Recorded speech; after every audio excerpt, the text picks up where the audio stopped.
Amadeus Gale, 14h37 juillet 2018. Je viens de faire une découverte fort intéressante et, ma foi, surprenante. On sait que les mascottes seraient apparues sur la Terre il y a 65 millions d'années à bord d'un astéroïde qui aurait détruit les dinosaures et fait la séparation des continents. Mais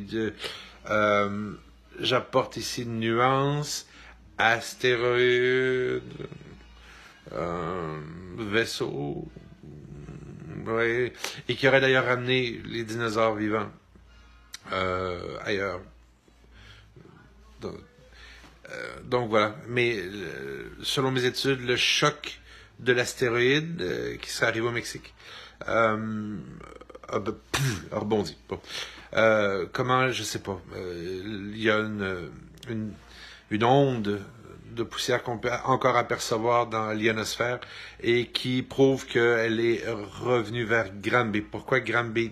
Je sais pas. Encore à voir, vraiment mystérieux.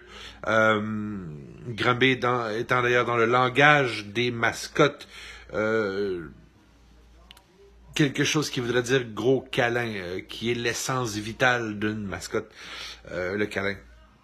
Donc, mais à force d'incompréhension, elles ont fait un vœu de mutisme. Donc, est-ce qu'une mascotte ne parle pas? Encore une fois, j'ai un doute, mais le silence viendrait d'une série d'incompréhensions quant à leur langue.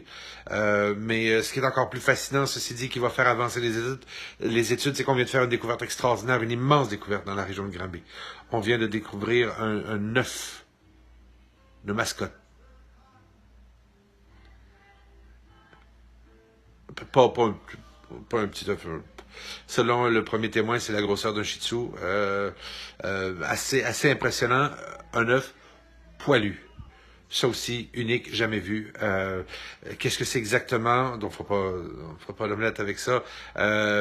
Ça pourrait être, selon les responsables des Dolorama de la région de Hearst, ça pourrait être une décoration cheap, mais encore une fois, j'irai pas jusque-là. Faudrait voir l'œuf et on va faire beaucoup de recherches cet été. Soyez pas étonnés si vous voyez de mon équipe sur votre terrain à Granby pour justement découvrir qu'est-ce que c'est exactement cet œuf-là. Amadeus Gale, 14h47, l'Université de Hearst, Laboratoires Gale, juillet.